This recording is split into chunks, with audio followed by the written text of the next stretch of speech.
Hi ಎಲ್ಲರಿಗೂ ನಮಸ್ಕಾರ. ಪ್ರೇಮ ಕಾವ್ಯ ಧಾರಾವಾಹಿ ಏನಾಗ್ತಿದೆ ಅಂತ ನೋಡ್ಕೊಂಬರೋಣ ಬನ್ನಿ. ಮಹಾದೇವನ ಫೋಟೋನ ಗೋಡೆ ಮೇಲೆ ಅಂಟಿಸ್ಬಿಟ್ಟು ಕಾವ್ಯ ಚೆನ್ನಾಗಿ ಭಯಂಗ್ ಮಾಡಿರ್ತಾಳೆ ಅವಳ ಫ್ರೆಂಡು. ಸೊ ಹಂಗಾಗಿ ಅವಳ ಫ್ರೆಂಡ್ ಹತ್ರ ಬಂದು ಮಾತಾಡ್ತಿರ್ತಾಳೆ. ಕಾವ್ಯ ಫೇಸ್ ವಾಶಿಗೆ ಹೋದಾಗ ಏನವ್ವ ಹಿಂಗೆ ಮಾಡ್ತಿದ್ಯಾ, ಗಂಡ ಹೆಂಡ್ರನ್ನ ಒಂದು ಮಾಡೋ ಕೆಲಸ ಮಾಡಬೇಕು ಹೊರತು ಈ ರೀತಿ ಮಾಡಬಾರ್ದು ಅಂತ ಹೇಳ್ತಾರೆ. ಅಯ್ಯೋ ತಾತ ಸುಮ್ಮನಿರಿ, ಅವನು ಸಖತ್ತು ರೌಡಿ ಅಂತೆ, ಕಾವ್ಯಂಗೆ ತುಂಬ ಗೋಳೈಕೊಂಡಿದ್ದಾನೆ, ಅಡುಗೆ ಮನೇಲಿ ಇರಬೇಕು ಅಂತ ಎಲ್ಲ ಬೈದಿದ್ದಾನೆ ಅಂತ ಹೇಳ್ತಾರೆ. ಅದಕ್ಕೆ ಈ ರೀತಿ ನೀನು ಅವಳಿಗೆ ಐಡಿಯಾ ಕೊಡ್ತಾರಾ, ಯಾವತ್ತು ಗಂಡ ಹೆಂಡ್ತಿನ ಒಂದು ಮಾಡೋದನ್ನು ಕಲ್ತ್ಕೊ ಅಂತ ಹೇಳ್ತಾರೆ. ಅಯ್ಯೋ ಹೋಗಿ ತಾತ ಅಂದ್ಬಿಟ್ಟು ಹೋಗ್ತಾಳೆ. ಇನ್ನೊಂದು ಕಡೆ ರಾಮ್ ಕಲ್ಯಾಣಿ ಮಾತಾಡ್ಸೋಕ್ಕೆ ಅಂತ ಮನೆಗೆ ಬಂದಿರ್ತಾನೆ. ಆಗ ಕಲ್ಯಾಣಿ, ನೀನು ಪ್ರೇಮನ ಬಿಟ್ಟು ಬಂದಿದ್ಯಾ ತಾನೆ, ನನ್ನ ಮಗನಾಗಿ ಬಂದಿದ್ಯಾ ಅಲ್ವಾ ಅಂತ ಹೇಳ್ತಾರೆ. ಪ್ರೇಮನ ಗಂಡನಾಗಿ ಬಂದಿದ್ರೆ ನೀನು ಒಂದು ನಿಮಿಷನೂ ಕೂಡ ಒಂದು ಕ್ಷಣನೂ ಇಲ್ಲಿ ಇರಬೇಡ, ನನಗೆ ನಿನ್ನ ಮುಖ ನೋಡೋಕ್ಕೆ ಇಷ್ಟ ಇಲ್ಲ, ದಯವಿಟ್ಟು ಇಲ್ಲಿಂದ ಹೊಟ್ಟೋಗ್ತಿರು ಅಂತ ಹೇಳ್ತಾರೆ. ಯಾಕೆ ದೊಡ್ಡಮ್ಮ ಇಷ್ಟೊಂದು ಕೋಪ ನನ್ನ ಮೇಲೆ, ನಾನು ಏನು ಮಾಡಿದ್ದೀನಿ ಅಂಥದ್ದು ಅಂತ ಹೇಳ್ತಾರೆ. ಸ್ವಲ್ಪ ಅರ್ಥ ಮಾಡ್ಕೊಳ್ಳಿ ಆಯಿತು, ನಿಮಗೆ ನನ್ನ ಮೇಲೆ ಇಷ್ಟನೂ ಇಲ್ಲ, ಮಾತಾಡೋಕ್ಕೂ ಇಂಟ್ರೆಸ್ಟ್ ಇಲ್ಲ ಅಂತ ನನಗೆ ಗೊತ್ತಾಗ್ತಿದೆ ಅಂತ ಹೇಳ್ತಾರೆ. ಅದೇ ಟೈಮ್ಗೆ ಮಧ್ಯಕ್ಕೆ ಸ್ನೇಹ ಬಂದು ಎಷ್ಟು ಸಲ ಹೇಳ್ತಾರೆ, ಅತ್ತೆ ಹೇಳ್ತಲ್ವಾ ನೀನು ಕಂಡ್ರೆ ಇಷ್ಟ ಇಲ್ಲ, ಮೊದಲು ಆಚೆ ಹೋಗು ಅಂತ, ಲಿವ್ ಇಟ್ ಗೋ, ಮೊದಲು ಹೋಗು ಅಂತ ಹೇಳ್ತಾನೆ. ಆಗ ರಾಮ್ಗೆ ತುಂಬ ಕೋಪ ಬಂದು, ಸ್ನೇಹ ಮಧ್ಯದಲ್ಲಿ ನೀನು ಮಾತಾಡಬೇಡ ಗೊತ್ತಾಯ್ತಾ, ನೀನು ನಡಿ ಮೊದಲು ಆಚೆ, ನಾನು ದೊಡ್ಡಮ್ಮನ ಹತ್ರ ಮಾತಾಡ್ತಿರೋದು, ಅದನ್ನು ಕೇಳಕ್ಕೆ ನೀನು ಯಾರು ಅಂತ ಹೇಳ್ಬಿಟ್ಟು ಆ ರೂಮಿಂದ ಆಚೆ ತಿಳ್ಬಿಟ್ಟು ರೂಮ್ ಡೋರ್ ಲಾಕ್ ಮಾಡ್ತಾನೆ. ಆಗ ದೊಡ್ಡಮ್ಮ ಸ್ವಲ್ಪ ಅರ್ಥ ಮಾಡ್ಕೊಳ್ಳಿ, ದಯವಿಟ್ಟು ನನ್ನ ಮೇಲೆ ಈ ಕೋಪ ಎಲ್ಲ ಬಿಟ್ಬಿಡಿ, ನಾನು ಸತ್ರೇನು ಬಿಟ್ರೇನು ನಿಮಗೇನು, ನಾನು ನಿಮಗೆ ಯಾರಿಗೂ ಕೂಡ ನನ್ನ ಮೇಲೆ ಸ್ವಲ್ಪನೂ ಕನಿಕರಣೆ ಇಲ್ಲ ಅಂತ ಅಂದರೆ,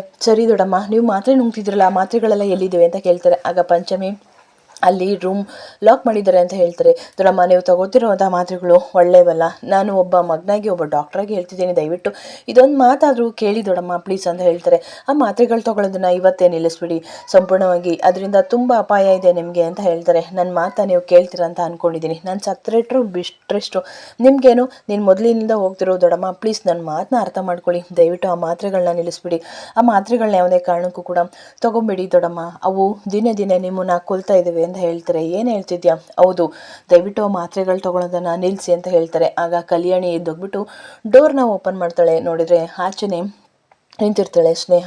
ನೋಡು ಡೋರ್ ಓಪನ್ ಆಗಿದೆ, ರಾಮ್ ನೀನು ಮೊದಲು ಇಲ್ಲಿಂದ ಹೋಗ್ತಾ ಇರೋ ಅಂತ ಹೇಳ್ತಾರೆ.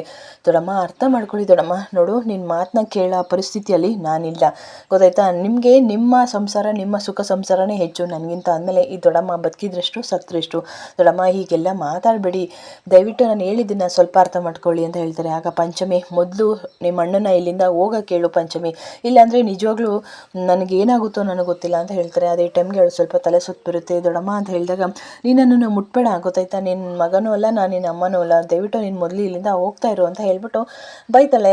ಆಗ ರಾಮ್ ಅಲ್ಲಿಂದ ಹೊರಟೋಗ್ತಾನೆ. ಪ್ರೇಮನು ಬೇಜಾರು ಮಾಡ್ಕೋತಾ ಇರ್ತಾಳೆ, ಎಲ್ಲಿ ಏನಾಗಿರುತ್ತೋ ಏನು ಕತೆನೋ ಅಂತ.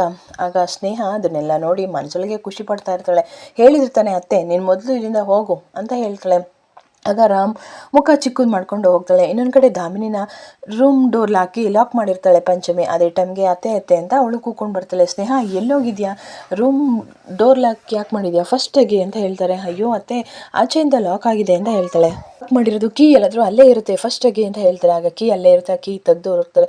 ಯಾಕತ್ತೆ ಒಳಗಡೆ ಇದ್ದೀರಾ, ಯಾರೋ ನನ್ನ ಲಾಕ್ ಮಾಡಿದ್ದಾರೆ, ಏನು ಹೇಳ್ತಿದ್ದೀರಾ, ಹೌದು ಅಂತ ಹೇಳ್ತಾರೆ. ಸಡನ್ನಾಗಿ ನಾನು ಮಾತ್ರೆ ಕೊಡೋಕ್ಕೆ ಅಂತ ಬಂದಾಗ ಲಾಕ್ ಆಗಿದೆ ಅತ್ತೆ, ಒಂದು ಕೆಳಗಡೆ ಒಂದು ಅದ್ಭುತನೇ ನೋಡಿತ್ತು, ರಾಮ್ ಬಂದಿದ್ದ ಮನೆಗೆ. ಏನು ರಾಮ್ ಬಂದಿದ್ದ, ಹೌದು ನಿಮ್ಮ ಕಣ್ ತಪ್ಪಿಸಿ ರಾಮ್ ಬಂದಿದ್ದ ಅಂತ ಹೇಳ್ತಾರೆ. ಅಯ್ಯೋ ನೀನೇ ನಾನು ಬರೋವರೆಗೂ ರೀಲ್ಸ್ ಮಾಡ್ತಿದ್ದ ಅಂತ ಹೇಳ್ತಾರೆ. ಅಯ್ಯೋ ಅತ್ತೆ ಒಂದು ನಿಮಿಷ ತಡೀರಿ, ನಾನು ಅವ್ರ ಹತ್ರನೇ ಕಾಯ್ಕೊಂಡು ನಿಂತಿದ್ದೆ, ಏನು ಮಾತಾಡ್ತಾರೆ ನೋಡೋಣ ಅಂತ. ಆಗ ಕಲ್ಯಾಣಿ ಅತ್ತೆ ಚೆನ್ನಾಗಿ ಉಗಿದು ಮನೆಯಿಂದ ಆಚೆ ಕಳಿಸಿದ್ರು ಅಂತ ಹೇಳ್ತಾರೆ. ಇನ್ನೊಂದು ಕಡೆ ರಾಮ್ ಮನೆಗೆ ಬಂದು ತುಂಬ ಬೇಜಾರು ಮಾಡ್ಕೊತಿರ್ತಾಳೆ. ಪ್ರೇಮ ಮಾತ್ರ ಖುಷಿಯಾಗಿರ್ತಾಳೆ. ನೀನು ಈ ಒಂದು ಮಾಡಿದ ಕೆಲಸದಿಂದ ದೊಡ್ಡಮ್ಮ ಅತ್ತೆ ಮಾತ್ರೆ ತಗೊಳ್ಳೋದನ್ನು ನಿಲ್ಲಿಸ್ತಾರೆ ಅಂತ ಹೇಳ್ತಾರೆ. ಇಲ್ಲ ನಂಗೆ ನಂಬಿಕೆ ಇಲ್ಲ ಪ್ರೇಮ, ದೊಡ್ಡಮ್ಮ ನನ್ನಾಗಲಿ ನನ್ನ ಮಾತನಾಗಲಿ ಕೇಳೋಕ್ಕೆ ತಯಾರಿರಲಿಲ್ಲ, ನೀನೇನು ಅನ್ಕೋಬೇಡ ರಾಮ್.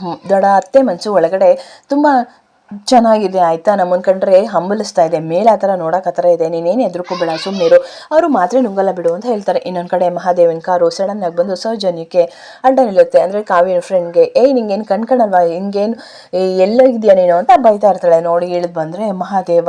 ನೀವು ಮಹಾದೇವ, ಹೌದು ನಾನೇ ಮಹಾದೇವ, ಕಾವ್ಯನ ಗಂಡ ಮಹಾದೇವ ನಾನೇನೆ, ಏನೋ ನೋಡಿ ಶಾಕ್ ಆಯ್ತಾ ಅಂತ ಹೇಳ್ತಾರೆ. ಹೌದು ಏನೋ ರಾತ್ರಿ ಹೇಳ್ತಿದ್ದಂತೆ, ಐಡಿಯಾ ಕೊಡ್ತಿದ್ದಂತೆ, ಫೋಟೋ ಏನೋ ಫೋಟೋ ಅಂಟಿಸ್ಬಿಟ್ಟು ಚೆನ್ನಾಗಿ ಹೊಡಿತಿದ್ಯಂತೆ, ಏನು ಮಜಾ ಬರ್ತಿದ್ಲಾ ಅಂತ ಅಂತಿದಂತೆ. ಅದೆಲ್ಲ ನಿಮಗೆ ಹೇಗೆ ಗೊತ್ತಾಯ್ತು ಅಂತ ಹೇಳ್ತಾಳೆ. ಅದು ಅಲ್ಲಿ ಯಾರೋ ಒಬ್ಬ ತಾತಪ್ಪ ಕೆಲಸ ಮಾಡ್ತಾರಲ್ಲ, ಅವ್ರು ನನಗೆ ಹೇಳಿದ್ರು ಅಂತ ಹೇಳ್ತಾರೆ. ಅಯ್ಯೋ ಮಹಾದೇವ, ಅದನ್ನೆಲ್ಲ ಹೇಳಿದ್ರ? ಹೌದು, ಮಹಾದೇವನೇ ಬಂದಿರೋದು, ಮಹಾದೇವನೇ ನಿನ್ನ ಕಣ್ಣೆದುರುಗಡೆ ನಿಂತಿದ್ದಿರೋದು. ಏನು ಹೇಳ್ತಿದ್ಯಾ ನನ್ನ ಕಾವ್ಯಂಗೆ ಅಂತ ಸ್ವಲ್ಪ ಹೇಳು. ಅಯ್ಯೋ ಹಂಗಲ್ಲ ಮಹಾದೇವಣ್ಣ.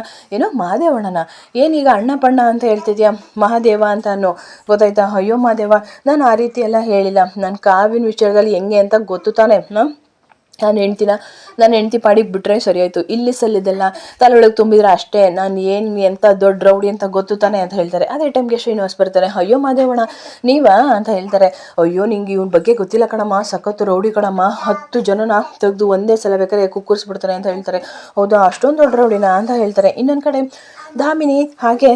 ದಾಮಿನಿ ಮತ್ತೆ ಸ್ನೇಹ ಇಬ್ರು ಕೂಡ ರೂಮಲ್ಲಿ ಕೂತಿರ್ತಾರೆ. ಆಗ ಸ್ನೇಹ ನಿಜವಾಗ್ಲೂ ಅತ್ತೆ ಪ್ರೇಮ ಬ್ರಿಲಿಯಂಟ್, ಅವ್ರ ತಲೆಯಲ್ಲಿ ಏನು ಓಡ್ತಿದೆ ಅನ್ನೋದೇ ಗೊತ್ತಾಗ್ತಿಲ್ಲ ಅತ್ತೆ, ಸೂಪರಾಗಿ ಐಡಿಯಾ ಮಾಡಿದ್ದಾಳೆ. ಏನು ಅವಳನ್ನ ಬ್ರಿಲಿಯಂಟ್ ಅಂತಿದ್ಯಾ?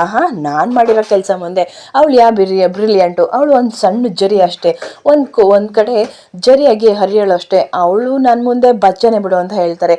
ನಾನಂತ 25 ವರ್ಷದಿಂದಲೇ ಶ್ರೀನಿವಾಸ್ನ ಒಂದು ಕಡೆ ಬಚ್ಚಕ್ಕಿ ಅವನ್ನ ಕಾಟ ಕೊಟ್ಟಿದ್ದೀನಿ ಅಂತ ಲೆಕ್ಕ ಹಾಕೋ.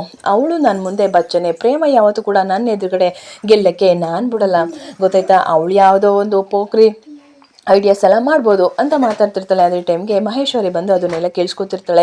ಏನು ಇವಳು ಇಷ್ಟೊಂದು ಭಯಾನಕನ, ಇವಳು ಹೀಗೆಲ್ಲ ಮಾತಾಡ್ತಾಳ ಅಂತ ಅವಳಿಗೂ ಕೂಡ ಸ್ವಲ್ಪ ಆಶ್ಚರ್ಯ ಇರುತ್ತೆ. ಅಂತ ಕಲ್ಯಾಣಿ ಗಂಡನೇ ನಾನು ಶ್ರೀನಿವಾಸ್ ಕಿಡ್ನಾಪ್ ಮಾಡಿ ಇಷ್ಟು ವರ್ಷ ನಾನು ಬಲೆಯಲ್ಲಿ ಇದ್ಕೊಂಡು ಸಾಯಿಸಿದ್ದೀನಿ ಅಂಥವ್ರು ಮನೆಯವ್ರನ್ನ ನಾನು ಬಿಟ್ಬಿಡ್ತೀನ? ಈ ಮನೆಗೆ ಬಂದಿದೆ ಈ ಸರ್ವನಾಶ ಮಾಡೋಕ್ಕೆ ಬಂದಿದೆ, ಈ ಅಣ್ಣ ತಮ್ಮಂದಿರನ್ನ ದೂರ ಮಾಡಿ ಮನೆಯಿಂದ ಹೊರಗಟ್ಟಿದ್ದೀನಿ ಅಂಥದ್ರಲ್ಲಿ ಇವಳು ಎಲ್ಲ ನನಗೆ ಯಾವ ಲೆಕ್ಕ ಅಂತ ಹೇಳ್ತಾರೆ. ಅದನ್ನೆಲ್ಲ ಮಹೇಶ್ವರಿ ಕೇಳಿಸ್ಕೊತಿರ್ತಾಳೆ.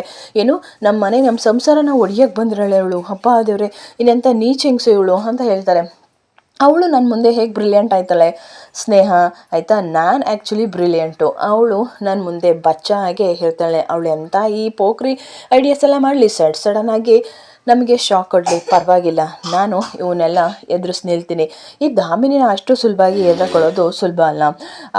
ನನ್ನನ್ನು ಎದುರಾಕೊಂಡರೆಲ್ಲ ಉಳ್ಗಲ್ಲ ಇಲ್ಲ, ಅದಕ್ಕೆ ಆ ಶ್ರೀನಿವಾಸೇ ಸತ್ಯ ಕಣ್ಮುಂದೆ ಬಯಲಾಗಿದೆ ಅಂತ ಹೇಳ್ತಾರೆ. ಆಗ ಮಹೇಶ್ವರಿ ಅದನ್ನು ಕೇಳಿಸ್ಕೊಂಡು ಒಂದು ಕ್ಷಣ ಅಲ್ಲಿ ನಿಲ್ಲೋದೇ ಇಲ್ಲ. ಇವಳಿನ್ನೆಂಥ ಪಾಪಿ, ನನ್ನ ಮಕ್ಕಳನ್ನ ನನ್ನ ಮವನೇನ ಹೊಡಿಯಕ್ಕೆ ಬಂದಿದ್ದಾಳಲ್ಲ ಅಂತ ಹೇಳಿ ಅವಳು ಕೂಡ ಅಲ್ಲಿಂದ ಹೊರಟೋಗ್ತಾಳೆ. ಇಬ್ಬರು ಕೂಡ ಮಾತಾಡ್ತಿರೋದನ್ನು ಪೂರ್ತಿಯಾಗಿ ಕೇಳಿಸ್ಕೊತಾಳೆ. ಆಗ ಮಹಾದೇವ ಇದ್ದನು ಒಂದು ಕತ್ರಿ ಇಟ್ಕೊಂಡು, ನೋಡೋ ಹೆಚ್ಚಿಗೆ ಮಾತಾಡಬೇಡ ಆಗುತ್ತಾಯ್ತಾ, ಇದರಿಂದಲೇ ನೀನು ಕೂದಲೆಲ್ಲ ಕಟ್ ಮಾಡ್ಬಿಟ್ಟು ಬೋಳಿಸ್ಬಿಡ್ತೀನಿ ಅಂತ ಹೇಳ್ತಾರೆ. ಅಯ್ಯೋ ಮಹಾದೇವಣ್ಣ ದಯವಿಟ್ಟು ಬೇಡ, ನಂದಿರೋದು ಇಷ್ಟು ಕೂದಲು, ದಯವಿಟ್ಟು ನನ್ನ ಕೂದಲನ್ನೆಲ್ಲ ಕಟ್ ಮಾಡಿಸ್ಬೇಡ, ನೀನು ಹೇಳ್ದಾಗೆ ನಾನು ಕೇಳ್ತೀನಿ, ಕಾವಿನ ಮನಸ್ಸಲ್ಲಿ ಆ ಥರ ಎಲ್ಲ ಮೂಡ್ಸಲ್ಲ ಅಂತ ಹೇಳ್ತಾರೆ. ಇಷ್ಟು ದಿವಸ ಮಾಡಿದ್ದೇನು, ದಯವಿಟ್ಟು ನನ್ನ ತಪ್ಪಾಯಿತು, ದಯವಿಟ್ಟು ನನ್ನ ಕ್ಷಮಿಸ್ಬಿಡು, ಆ ಥರ ಎಲ್ಲ ನಿನ್ನ ತಂಟೆಗೆ ನಾವು ಹೋಗೋದೇ ಇಲ್ಲ, ಇನ್ನು ಕಾವಿನ ಜೊತೆಗೆ ನಾನು ಅಷ್ಟಾಗಿ ಸೇರೋದಿಲ್ಲ ಅಂತ ಹೇಳ್ತಾರೆ. ಅದೆಲ್ಲ ಬೇಡ, ನೀನು ಈಗ ನಾನು ಹೇಳ್ದಾಗೆ ನೀನು ಕೇಳಬೇಕು ಅಂತ ಹೇಳ್ತಾರೆ. ನೀವು ಹೇಳಿದಾಗ ಹೌದು ನಾನು ಹೇಳ್ದಾಗ ಕೇಳಬೇಕು, ಮೊದಲು ಹೋಗ್ಬಿಟ್ಟು ಆ ಫೋಟೋ ಅಂಟಿಸಿದ್ಯಲ್ಲ ಅದನ್ನು ಕಿತ್ತಾಕಬೇಕು, ಕಾವಿನ ಮನಸ್ಸಲ್ಲಿ ಇಲ್ಲಿ ಸಲ್ಲಿದ್ದನ್ನೆಲ್ಲ ಹೇಳಿದ್ಯಲ್ಲ ಅದನ್ನು ಪ್ರೀತಿಯಾಗಿ ಬದಲಿಸ್ಬೇಕು, ಕಾವ್ಯಂಗೆ ಈಗ ಮಹಾದೇವ ಅಂದರೆ ಅವನ ಗಂಡನ ಮೇಲೆ ಪ್ರೀತಿ ಹುಟ್ಟೋ ಥರ ಮಾಡಬೇಕು, ಗೊತ್ತಾಯ್ತಾ? ಅಯ್ಯೋ ಅದೇ ಗಣ ಮಹಾದೇವ, ಉಳಿ ಹಿಂಡಕ್ಕಾಗುತ್ತೆ, ಅದನ್ನೆಲ್ಲ ನಿಂಗೆ ಮಾಡೋಕ್ಕಾಗಲ್ವಾ ಅಂತ ಕೇಳ್ತಾನೆ.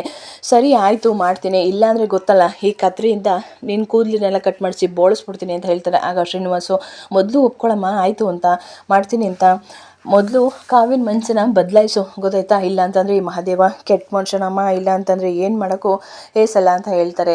ಸರಿ ಆಯಿತು ಮಹಾದೇವಣ್ಣ, ನೀವು ಹೇಳ್ದಂಗೆ ನಾನು ಮಾಡ್ತೀನಿ, ಕಾವಿನ ಮನಸ್ಸನ್ನ ಬದಲಾಯಿಸ್ತೀನಿ, ಹೋಯ್ತಾರೆ ಮೊದಲು ಇಲ್ಲಿಂದ ಅಂತ ಹೇಳ್ಬಿಟ್ಟು ಹೋಗ್ತಾನೆ. ಆಗ ಶ್ರೀನಿವಾಸು ಏನಪ್ಪ ಅಂತ ಹೇಳ್ತಾರೆ. ಮಹಾದೇವ ಅಯ್ಯೋ ಅಪ್ಪಾಜಿ, ನಾನು ಇಲ್ಲಿವರೆಗೂ ಒಂದು ಹೆಣ್ಮಕ್ಳನ್ನು ಈ ಥರ ಹದಲಿಸಿಲ್ಲ, ಪಾಪ ಎಷ್ಟು ಹೆದರ್ಕೊಂಡ್ಲೋ ಏನೋ, ಐಡಿಯಾ ವರ್ಕ್ ಆಗುತ್ತಾ ಅಂತ ಅಂತಾನೆ.